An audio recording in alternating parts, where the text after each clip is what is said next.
Hi everyone. So today we will be learning how to conduct two sample t-tests in SPSS. So first off, t-test, two sample t-test is also known as independent sample t-test, and this is different from the paired sample t-test since paired sample is more on before or after or pre and post results, meaning the samples are coming from the same exact group for paired sample t-test. However, in independent sample t-test, we have this six assumptions before we can conduct the test using our data. So first off, the dependent variable should be continuous. So in our data for today, we have count, and the the dependent variable here is count. This is a continuous variable, and its independent variable is the type. So it's if it's the data is it's mortality, and the second type is morbi or morbidity. If you look here, so in the assumption, the independent variable should be categorical and has exactly two categories. So this, in our data, we have two categories for the type. We have mortality and morbidity. The third assumption is on the independence of the samples. It simply means that no group can influence the other group. And the fourth assumption is random sampling. When we say random sampling, it refers to the method of sampling and gathering the data. So it should be one of those probability sampling methods, like stratified sampling or simple random sampling, the most common probability sampling methods. And the fifth assumption is the data should be normally distributed, meaning the dependent variable, the count variable, should be normally distributed. It shouldn't be skewed to the right or left. It shouldn't have thick-tailed or skewness on an end. So we want to have a data that is normal, and we do not want it to be skewed or biased. So the last assumption is the homogeneity of variance, meaning that the variances are approximately equal across groups. So in this video, I can test using SPSS if it's normally distributed, assumption 5, and if the variances of the population across groups are homogeneous. So first off, we go to our SPSS.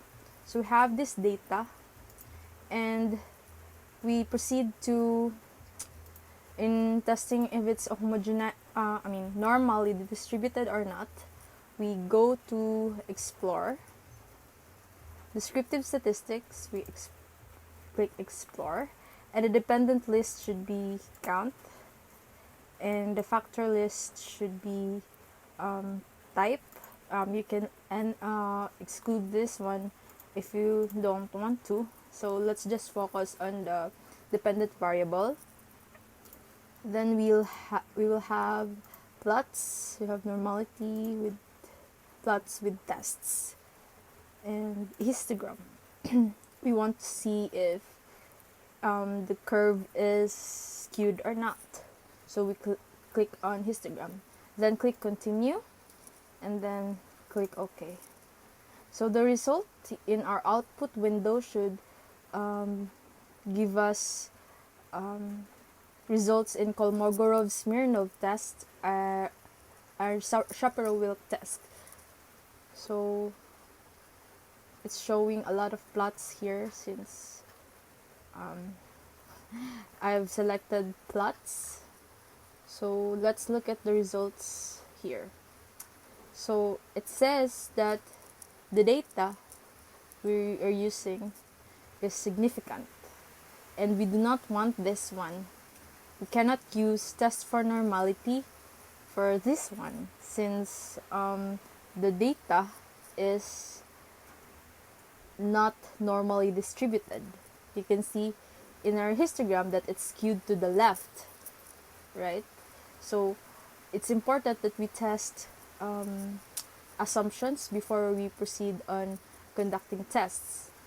So the null hypothesis for the normality test is that the data has a normal distribution for the dependent variable, and the alternative is that they are not normally distributed.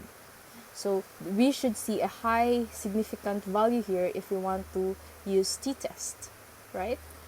So this one is less than 0.05, violating our fifth assumption, which is normal distribution. So for the next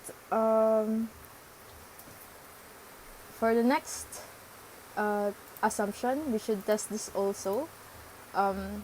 If we violate this assumption, two sample t-test may not be the best option for our data here, mortality and morbidity. No, this one.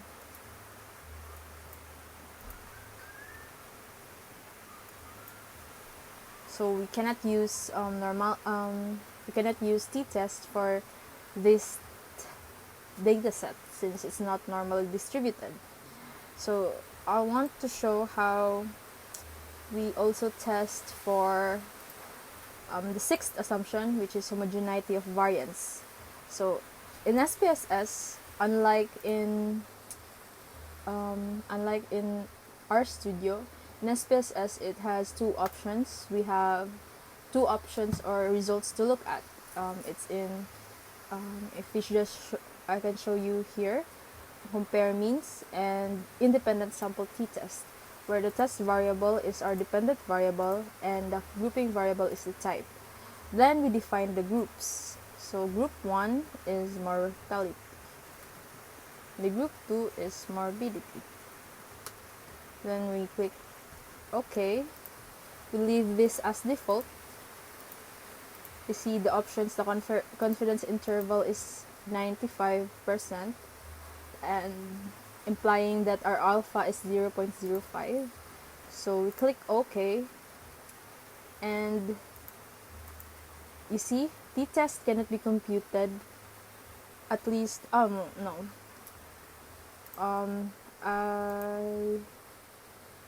should test this again.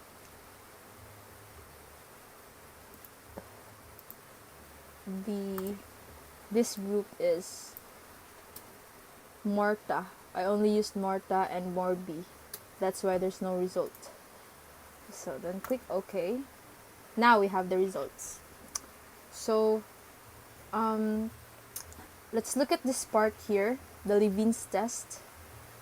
I hope this is visible in your screen. So we have a significant value of 0.00. This is highly significant. The Levene's test is the homogeneity of variance. We're assuming that the null hypothesis is that they are the variances are equal. That's the null hypothesis for Levene's test for equality of variances. And we want to see a high significant value in order to not reject the null. So if you look at the assumption, 5 and 6 are violated. So the two sample t-test is not appropriate for our data set. So it's not, before we use tests, it's important that we test the assumptions first. So in the next part, I'll be looking for an alternative for t-test, two sample t-test. Okay. So since independent sample t-test isn't appropriate for our data set here, the mortality and morbidity, we have an alternative, a non-parametric alternative, called the Wilcoxon rank sum test or the Mann Whitney U test. So this is a non-parametric test equivalent to independent sample t-test. So non-parametric tests doesn't have restrictions or any assumptions at all. So it doesn't assume normality on the data. So let's use Mann Whitney U test for our data set as well. So we go to analyze, then non-parametric tests, then let's go see independent samples, and the fields would be, the test fields is the count, and for the groups it will be the type variable. We have Marta and morbid. Then in the settings we choose to customize the tests. Then let's click on Mann Whitney U sample test. Then we run the tests. So this is what non-parametric tests would show us in the SPSS output window. So the null hypothesis is that the distribution of count is the same across the categories of the type variable. So it's significantly different since the decision is to reject the null hypothesis. So if we have this case, it should be written in your thesis or research paper that t-test doesn't met our data or doesn't met the assumptions for t-test. That's why a non-parametric test is used, or specifically the Mann Whitney U test. So by Mann Whitney U test, we reject the null hypothesis, implying that the distribution of count is not the same for the categories of type. So that's it. If you have any questions at all, you can comment down and I'd be happy to answer it. Thank you.